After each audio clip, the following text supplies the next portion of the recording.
Today, we're diving into the wild, unfiltered world of Reddit confessions. We've got 6 jaw-dropping stories that will leave you speechless. Grab a snack, get comfortable, and let's uncover the raw, real, and sometimes unbelievable confessions that people just had to get off their chests. Let's get into it. My daughter died 5 years ago today, and a part of me is glad about that. Makes me sound horrible. I know. I would never say this out loud to anyone ever. Though I said daughter, she wasn't technically my daughter. She was my sister's child. My sister OD'd when the baby was around a year old. I was 19 at that time, and in college. I got custody. I never wanted children. I wanted to be a doctor. I wanted to go a different path than the path my family took. But I felt responsible to take her in. So I dropped out. Took care of her. Loved her. Life was hard, but we got by. I was working any jobs I could get, and I didn't have any life. I didn't have any friends. I didn't have any time to date. I was either working or at home taking care of her. At times, I felt like I didn't even have time to breathe. 6 years passed. One day, her school bus was in an accident. 3 children died that day, including my daughter. I was devastated at first, depressed, lost. I was even homeless for a little while. I didn't have any family. I didn't have any friends. All I had was haunted memories in that city. So I moved to a different city to get a fresh start. Reapplied for college, graduated. Currently, I am in year 1 of medical school. I got married a few months back. I feel like finally I am living the life that I wanted to live. Achieving what I wanted to achieve. Take a different path. Do something different. Live a better life than my alcoholic father, runaway mother, and drug-addicted sister. I loved her. I would have taken care of her like my child if she had lived. I know that. But there is a part of me that is glad that she is gone. It makes me a horrible person. I already know that. But still, I am glad. I was kidnapped when I was 8 and held in captivity for 3 years. I was picked up by a stranger from school posing to be my dad's friend, saying that he would drop me off to the airport to catch a flight with my dad. Not only did I actually have to travel with my dad that day, but this man somehow knew my dad was getting off early from work. He told me that morning, and that he had to go fishing with his friend. He did this a lot. He told me that my dad sent him to pick me up and meet him directly at the airport. I believed him, convinced my teachers I knew him, because I was excited to go to the airport, and left with him. I was held in captivity for 3 years. I was raped, beaten, and starved. 11-year-old me had learned to make him trust me. It started with us going around in his car, although I had to sit in the back seat and stay quiet the whole time. He let me come into his kitchen and make food for myself. He let me clean his house. The day we went to feed the ducks at the park, I ran. I ran as fast as my weak legs could carry me because of the crowd. I think he lost me. I begged a family for help, telling them I was kidnapped and I wanted to go home. I told them my name, my school's name, and my parents' names. Long story short, they caught him, and he killed himself. I was back with my dad, my sisters, my dogs. I'm now happily married to my wife of 4 years, still undergoing therapy, have a good job, and a baby on the way. Edit. I'm very sorry for the last line. I realize it doesn't end well for most, and I got lucky. But the only way I kept going was telling myself, I'm going to escape, and then, I'm going to get better. I'm going to love myself again. I'm going to get past my trauma. Since this worked for me, I assumed saying it will end well would work for other people too. Of course it wasn't right though. I am responsible for the deaths of several people. Around 4 years ago, I was a vendor on the darknet. It was a relatively short-lived thing. I was just doing it because I was too lazy to get a job, and at the time didn't want to settle for the 9-to-5 thing. I wanted to start my own business and use the drug money as a startup. I had been using myself for years. Along with that, I met lots of people into the dealing scene, and eventually started dealing myself. I have a lot of anxiety though, so I hated meeting up with people in parking lots, and I definitely didn't want anyone to know where I lived. That's when I read about the Silk Road, and Ross Ulbricht being caught. Got obsessed with the idea of it, got obsessed with learning OPSEC, all with the goal of eventually using my connections to start up my store. Well, after a couple of months I did. I started my store with 3 drugs: ketamine, meth, and some outdoor weed my buddy was getting for super cheap. All was going good for a few months. Had a couple thousand get stolen in an exit scam, but I had about $25,000 saved at that point, so it didn't ruin my life like a few vendors I knew of. Eventually, I met a local connect that came into town only once a week, but had fucking anything I wanted. Mescaline, LSD, mushrooms, PCP, even, and fentanyl. At the time, people weren't really cutting heroin with fentanyl. I mean, I'm sure people did plenty, but it was not nearly as commonplace now. People just did fentanyl. And still do. I put all my addresses into an Excel spreadsheet along with their name, zip code, order, along with the amount. At the time, I was selling some super white powdered mescaline. The fentanyl was also a white powder. Very similar consistency. Long story short, my Excel fucked up, or I fucked up, and about 7 people's mescaline orders were filled in as fentanyl orders. They all went out, I didn't notice, and kept doing my thing for a few days. After about 5 days, someone contacted me and told me their friend died from my mescaline. I immediately called bullshit and went to check my order log and scale up how much I had of my mescaline left. Well, I had about 11 grams more than I should have. I still don't know how the fuck it could have happened. I wasn't a user, but I was definitely high off dabs. I went to check my order log on the market to see if anyone had finalized on their purchase, and a couple of them were, but none from a specific day.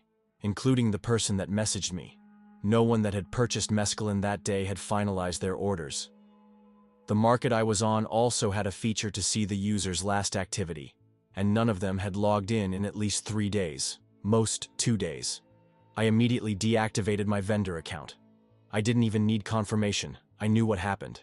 I knew I just killed several people. I sold the rest of my drugs, converted my Bitcoin to cash, and moved the fuck away. Didn't speak to anyone for weeks.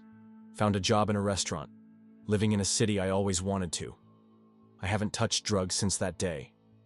I haven't had anything to do with that life since then. I still think about them, every night. I saved their names and Googled them a few days later. I was able to find info on 4 customers that definitely died. 1 customer shared it with a friend. They both died. I don't know why I'm even posting this. Mainly because I have no one to tell, and even if I did, I don't think I could. I spend my days sober, clocking into work, clocking out of work, coming home, playing video games. I'm a complete recluse. People I used to know have distanced themselves immensely, and I know it's because I'm a shell of my former self. I can't help it. Could I even tell a therapist about this? I don't feel like I deserve to be alive. Am I really living anyway? I don't even know anymore. Maybe this will help me feel better. As a husband and father, I feel like I'm just an unglorified wallet, and no one respects me or even acknowledges my contribution. I've been married 8 years. I'm 30. My wife is 33. We have 2 kids, a boy, 5, and a girl, 3. I get up every weekday at 4 a.m., clean up the litter box, walk the dog, sweep up the house. No vacuum because everyone is still sleeping. I fold the clothes that had dried overnight in the dryer. I check the children's laundry baskets and start new loads. I go for a 3-mile run in the dark at 5 a.m. I'm showered and on the road by 6 a.m. I commute for an hour and a half to a job I'm not particularly thrilled about, but I'm good at it and I'm paid well. I'd rather be home building furniture and learning to be a chef. Officially, I work from 8 a.m. to 5 p.m., but we rarely finish at the office before 6:30 p.m. I drive home another hour and a half. When I get home, the house is a mess. There's no dinner. I'm starving. Did they eat? Yes, they did. Uber Eats. Did they order anything for Dad? Maybe, if I'm lucky. Wife will be on her phone. Daughter sometimes sleeping, sometimes not. Son sometimes sleeping, sometimes not. I'd like to spend time with them, but I need to eat. Bowl of cereal or TV dinner then. I check the laundry machine. Yep, laundry from this morning is still there, and a huge pile that didn't even get started is next to the machine. I put the first load into the dryer and start the next ones. Wife lectures me on how stressful and hard her day was. How hard can it be when I hired a day nanny? Oh, she means stressful drama with her friends. Oh yes, Tell me about what a bitch Brenda is and what a perfect mom she thinks she is and how she's fake. That's so interesting. Yes, a blowjob would be awesome. Oh wait, you didn't say blowjob, you said bill, as in the bill for all the just had to have things you ordered off Amazon today. She tells me about how I never have time for any of them, and how I'm an absentee father, and I need to step up my contribution at home. Well, this weekend I have to mow the lawn and paint the garage and do all sorts of other chores. You insist need to be done only by me. I'm sorry if there's not two of me, and I can't go on play dates with you and go to champagne brunches where you all pat one another on the back and tell one another how brave and hard-working you are to be sitting in a restaurant paying $50 for a plate of food at noon on a weekday, for a 3-hour lunch and yoga afterward when your husband gets a Stouffer's TV dinner that he heats himself. I'm sorry I can't be like the J. Crew family in the ad and be smiling all the time. Someone has to pay for the house you insisted on, the SUVs you insisted on, the Montessori school you insisted on, the fashionable clothes you insisted on, the organic this and that you insisted on, the hair salon and nail appointments you insisted on. Thanks for calling me selfish for spending time on myself on my 3-mile runs. It's the only thing for me I ever get to do. Thanks. And it's while you're sleeping. I really wish you wouldn't condescend to me when you discuss me to your friends, as if I'm obsessed with my career, and that's why you're stuck being supermom. You already know I'm happy with an apartment, and used economy cars, and buying our clothes at Target, and working a job where I get to be home to see my kids. Why are you and the nanny so busy that your combined efforts can't put the load of laundry in the dryer and press a button? Why do you leave dishes in the sink for me to do after I come home? If you want me to keep working my $160,000 a year job to fund your lifestyle, that's fine. I'm your hubby, and that's what I signed up for. I'm your man, and it's my job to support you. I wish you would act like you're on my side, though. Realize that I want to be home, but if you want all the stuff you insist are non-negotiable, someone's got to go out there and pay for them because that shit ain't free. Thing is, all of it would be more okay if you just said thanks, Mike. I know you're working hard or us, and that you're doing your part to keep this train rolling. Instead, you paint this picture on social media like you're busting your ass, and I'm just off playing golf instead of stressing every second if I'm making enough money to support the lifestyle you want and feel entitled to. You paint me like I'm into myself when I want to be into all of us. Be part of the bubble you're keeping me out of. Why do you resent it so much when our son says he loves me and appreciates me and wants to spend time with me? Why do you hate it when our daughter wants to stay up and watch me eat and talk to me? I'm a husband and a father. I'm a workhorse. That's life. I've told you how I feel, but you tell me I'm crazy and being a crybaby. I don't think asking you to order something for me if you're going to spend money on dinner is unreasonable. If you really want to impress me, cook something for all of us. Marriage is a partnership. It feels like I'm doing more of the lifting than half. That's okay. But I need you to not gaslight me and treat me like I do nothing while you do everything. That's not cool.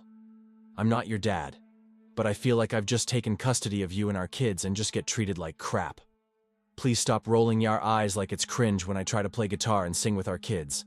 They love it. You don't have to, but please don't encourage them to laugh at me. This is not a contest. This is marriage. I do my part, you do your part. Your part shouldn't be laughing at my part. Thanks. Also, it's hard to get a boner when you're berating me. Be glad I can get it up at all when we make love. Thanks. I'm dying, but haven't told anyone. I was diagnosed with cancer a little over 2 weeks ago, after a regular checkup. Turns out I have a tumor on my colon that has spread to other areas, liver and lungs so far, and will require extensive chemo and surgery for any chance to live longer than 8 months. I'm not having any treatment, and I haven't told my wife because she'll only pressure me to get the treatment, which result in months of pain and suffering for a relatively small chance. Instead, I'm making sure our last few months together are filled with only happy memories. I'm starting work later and finishing earlier each day, to make her breakfast in bed and take her on dates in the evenings. My landlord I rent my workshop from has agreed to let me run my business rent-free for the next 6 months, which means significantly less financial stress, and I can save a lot more, so she has something to carry her over afterwards. I hope she'll forgive me for taking this path. My ex-wife committed suicide on Monday and I still haven't told my kids. My ex and I divorced 6 years ago. It was an ugly divorce. Our sons are now 9 and 13. We live 2 miles apart and we get the kids 1 week on, 1 week off. After the divorce, we had no real meaningful relationship other than talking about the kids, scheduling and stuff. I had no idea or interest in her personal life, and she was the same with me. This last year, she started acting strange. She started being more chatty and friendly with me. I wasn't interested in having a social relationship with her. On Monday, I picked the kids up from school for my week with them, and she texted me around 8 p.m. saying how I was the only person who she trusted 100% with the kids, and I was a great dad, and she thanked me for it. Then she told me to tell the boys that she loved them. That was weird because she would call my eldest to say goodnight every night that they were with me, but didn't on that night. I drive by her place on my way to work and noticed her car was still parked on the street, but assumed she was working from home or sick. I had texted her in the morning about picking up my son's school book that he left at her house, and hours had passed with no reply. That was very strange because she would reply within minutes if it had something to do with the kids. I started to grow a bit worried and called her. Again, I know nothing about her social life, so it wasn't like I could call her friends because I don't know any of them and her parents live out of state. I left a VM telling her that if she didn't call or text me back by 2 p.m., then I was going to her house to make sure she was okay. I left work early and went to her house. There were packages at her door, which was another red flag. She would never leave packages unattended outside. I called, texted, and knocked at the door and there was no response. I let myself in and called out for her. I went into her bedroom and saw this body with a large blood stain on her shirt and something that looked like a phone in her hand. That wasn't a phone. It was a gun, and she had shot herself in the heart. Called the cops, and they questioned me for 3 hours and told me they would reach out to her parents as I was no longer next of kin. I had to pick up my kids and kept a stone face as I was still processing the situation. On Wednesday, my eldest started complaining that his mom was not replying to his text messages and demanded that I take him to her house, which is still all taped up. He thinks she's ignoring his texts or that her phone is broken and wants to tell her to fix it. I asked to speak with his principal in private and told him that he would be missing school next week. He asked what in the world could be so important that he should miss a week of school. I told him his mom just committed suicide the other day, and I haven't told him yet. Her mom has been calling me constantly asking to speak to the boys, but I told her I haven't told them yet because things have been moving too quickly. My eldest is picking up that something has happened, and now the 9-year-old is picking up vibes too. My 13-year-old is demanding that we go to his mom's and even threatened to ditch school if I didn't do it. The 9-year-old wouldn't let me drop him off at school and had a meltdown. I decided to tell them what happened Saturday, because I am not prepared to deal with the madness coming my way. My 13-year-old will lose his shit. Thanks for watching. If this story left you with chills, let us know your thoughts in the comments. Would you like to see a series on Reddit confessions? Drop a comment, and don't forget to like and subscribe for more unsettling tales.